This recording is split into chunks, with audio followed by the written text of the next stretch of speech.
Hello, hello, and welcome back to the Spiritual Growth Forum.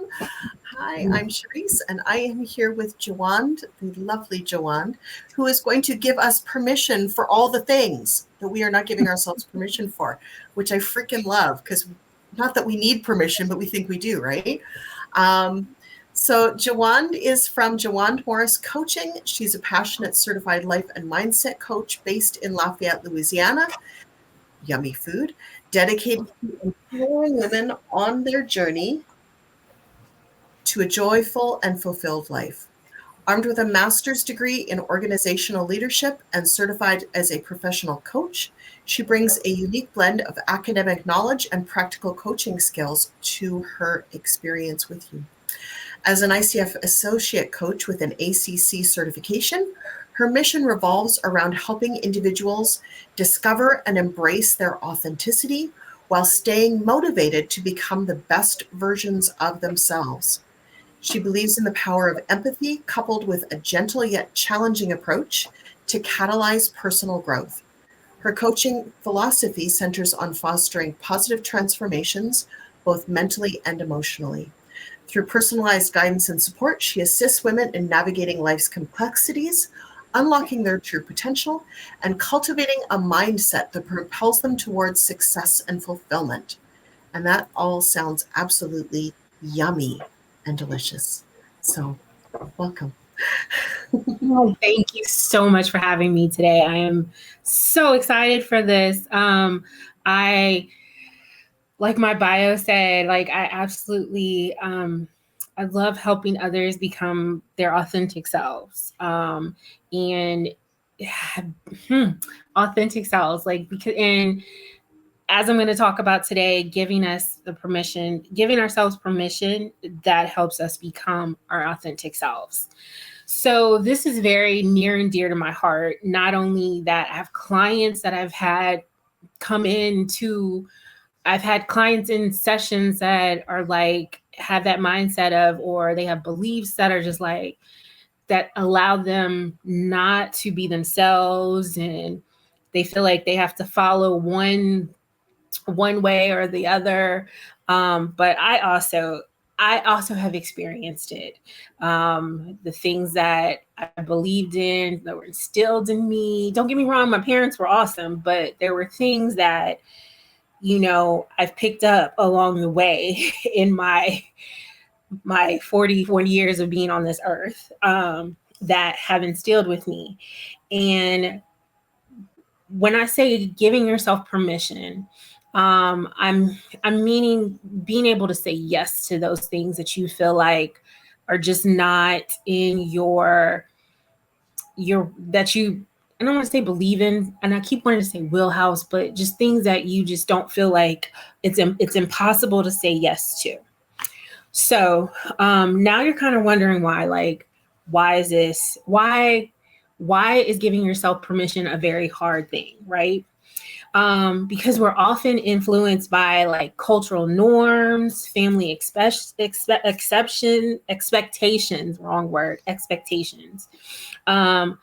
fear of failure. That's a really big one. That was a really big one for me, was fear of failure, because, if I try and deviate off that path, then I'm going to fail at it. Perfectionism, some of us, our beliefs are instilled in us that we have to be perfect. Everything has to be perfect, and not allowing ourselves to mess up. And criticism that we have internalized, whether that criticism has come from family members, friends, co-workers, bosses, us internalizing that criticism really it can help. It can put something in us and make us feel like, okay, if we're not doing that, then we're doing it all wrong. And so that's why I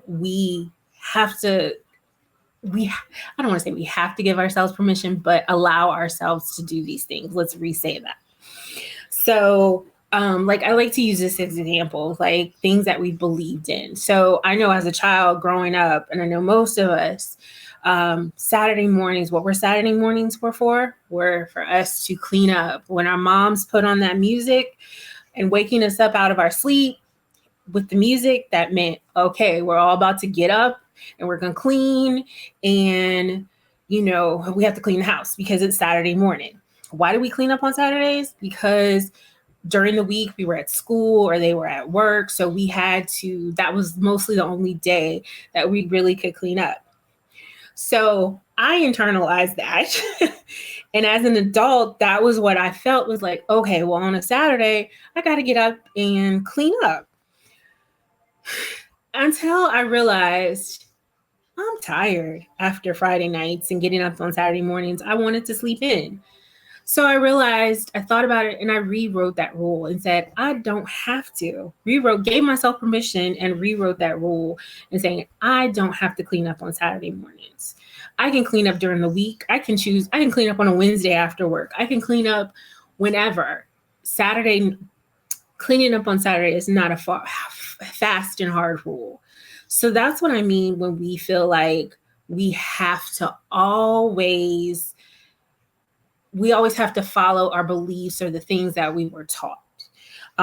So that's why it's hard for us to give ourselves permission, because these things that were instilled in us. So we feel like we can't do anything else. We can't deviate from the plans. But in actuality, we can deviate away from the plans. So now you're probably like, well, how do you do that? So this is what you do. So I have a few techniques that you can use to help you transform into giving yourself permission to be yourself. So the number one thing I feel like I do with my clients is practice mindfulness and awareness, and observing the type of thoughts that you put into your head. And I like to tell my clients this: our brains are like computers, basically. Whatever we put in our heads, that's what we're going to put out, right? So if we internalize or we said, oh, okay, I have to clean up on Saturday mornings, then you know what? That's what I'm doing, cleaning up on Saturday mornings. So when you have those thoughts, notice where these thoughts come from. Like, what are the judgments behind this? Why is this so negative? Like, think about why it is causing you so much anxiety. Witness what you're feeling, thinking, when this all arises. What else to do when you want to practice mindfulness and awareness? Acknowledge those thoughts that you're experiencing. I don't want to necessarily say you have to denounce them. Be aware of them. Just acknowledge them. And when I mean acknowledging them, say, hey, why am I feeling this way? Yes, I know I'm feeling bad about this, but why am I feeling bad about this? Just acknowledge it. Don't sit in it. I like to tell my clients, when you're feeling that way, you feel that judgment or that anxiety arise, acknowledge it and give yourself a time limit. Say, hey, I'm only going to think about this for an hour and then I'm going to move on. And another thing is don't cling on to it. If you cling on to it, it causes more and more anxiety and it just stresses you out. I know I have experienced it. I've had clients experience it. So I know firsthand how that feels with me hanging on to a thought that is causing me stress. And then the third thing you need to do when practicing mindfulness is move forward with clarity and staying in the present. Staying in the present. Staying in that moment. Don't worry about what happened, what caused it, and don't think about what it's going to cause in the future. Stay in that moment and move forward with it. Move forward with clarity and stay in the present. So the second thing is challenge those negative thoughts by questioning where it's coming from. How is this credible? Why is this thought so credible? So how do you do that? How do you challenge these negative thoughts? Reframe it into something positive. and I'm going to use this as an example. I use affirmations, which we'll talk about a little bit about the affirmations, but I use this affirmation called, I use I am. 2 simple words, I am. And you can put anything behind it. You can put whatever you want to do it. You want to say to help you reframe that negative thought you're having. Like, for instance, I am the best. I am the resource. You can even use your name. I am JaWand Morris. And to me, that signifies that I know what I'm doing, especially like I'm the resource. I am the resource. I know what I'm doing. Why am I letting this negative thing take me down? Like, this is not serving me. It's not serving me. So I'm going to make sure that I understand using reframing into something. This negative thing is not serving me. So I'm going to reframe it into something positive by using an affirmation. Another thing is use visualizations. Add imagery to overcoming those challenges. I had a client just yesterday. We did an exercise. They were having some trouble. I'm not gonna say trouble, but they are trying to move into a promotion, and there were some things that were said that she needed to do, and she was like, that's not fair, feeling like she felt she was getting angry because she felt like others weren't asked to do that, but she has to do it in order to, hopefully get this promotion. So I told her, I was like, well, she asked, well, what could she do? Like, what is some exercises? So we did a visualization exercise. And I was like, so you want to get this position. So, okay, imagine yourself in this position. Imagine thinking, I am, so I'm going to use myself as an example. So as a visualization, what we did was I didn't put I am, but I told her, put her name and then put a dash or a comma or whatever with the position that she wanted. So say you want a director position, you want a senior director position. I would put my name. So JaWand, I would imagine my name next to senior director. So that's helping you see that this is possible. I can achieve this. I can see myself sitting in this big office with this big window looking out at the city. Visualizing it helps you be able to move past that and see that all things are possible. Okay. So the third thing is engage in personal development activities to clarify your values and goals. I know this is like a self plug, but this is where you step in with have, activities, do activities, personal things that clarify your goals, write your goals down, create a plan, which I'll kind of talk about that in the end, but, take a class, something that'll help you gain more personal development. And then the fourth thing is seek support and feedback from trusted individuals. Family, I know some people say family and friends. Sometimes your family and friends can kind of give you the right advice, but some can't. But I always say, get you a coach, get you a therapist.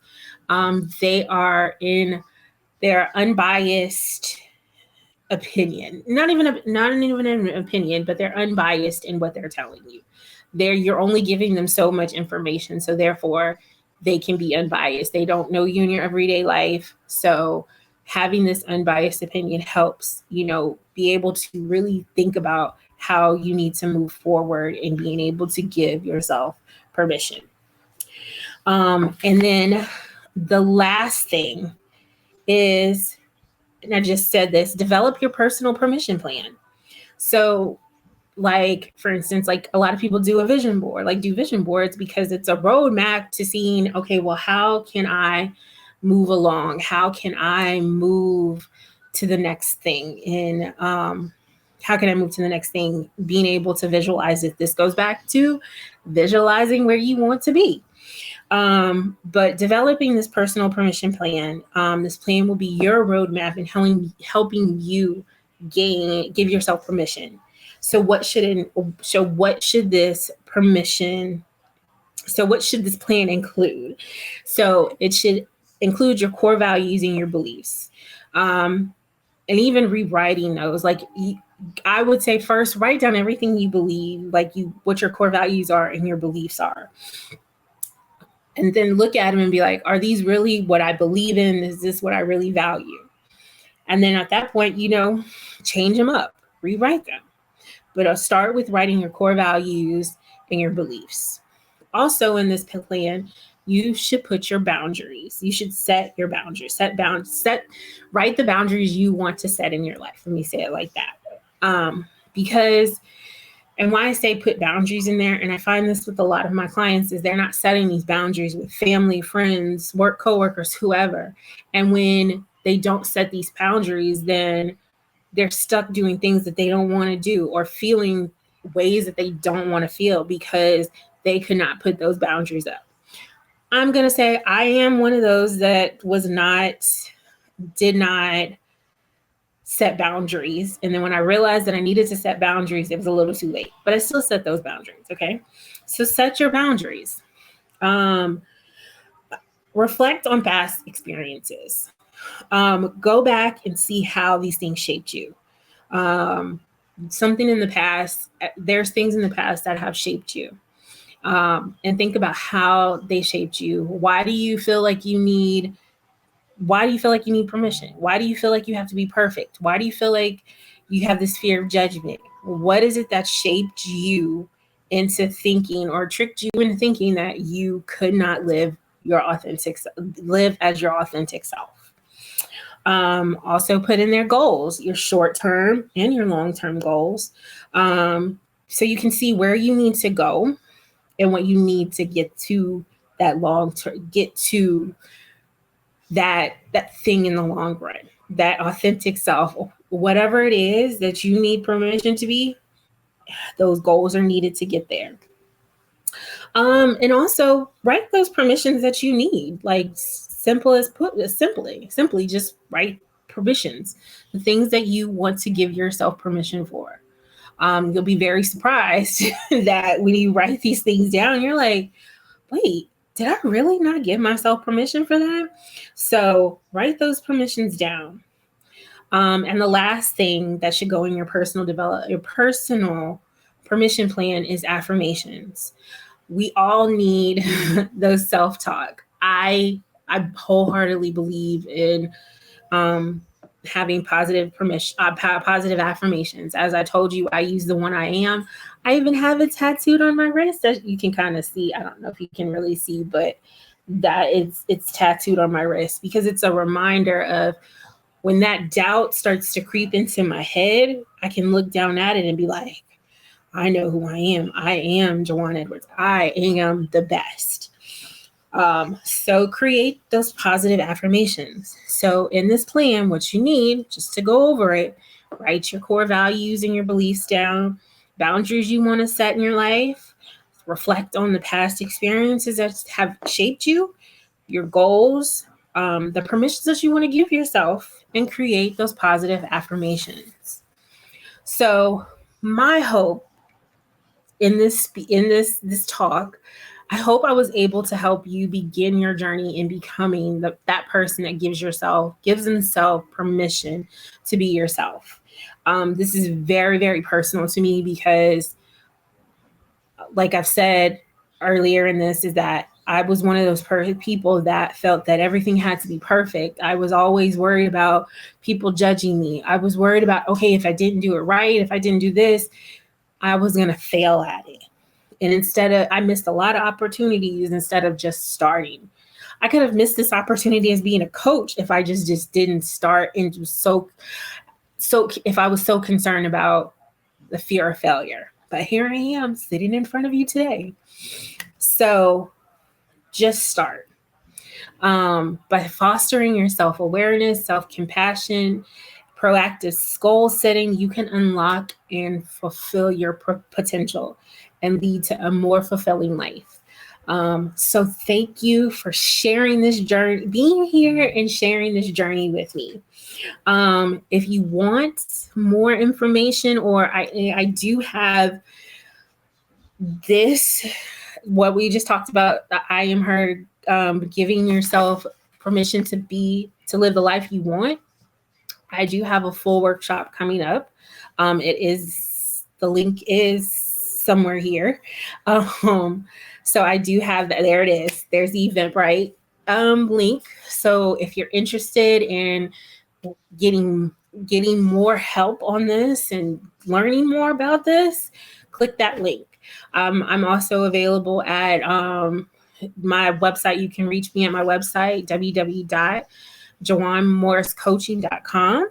And you can send me an email from there. You can I'm offering discovery, 30-minute discovery calls. If you're interested in my coaching, please go to my website and schedule a discovery call, or attend my workshop. So I'm very, very excited to meet y'all. And if you have any questions, just reach out. So thank y'all very much and see you soon.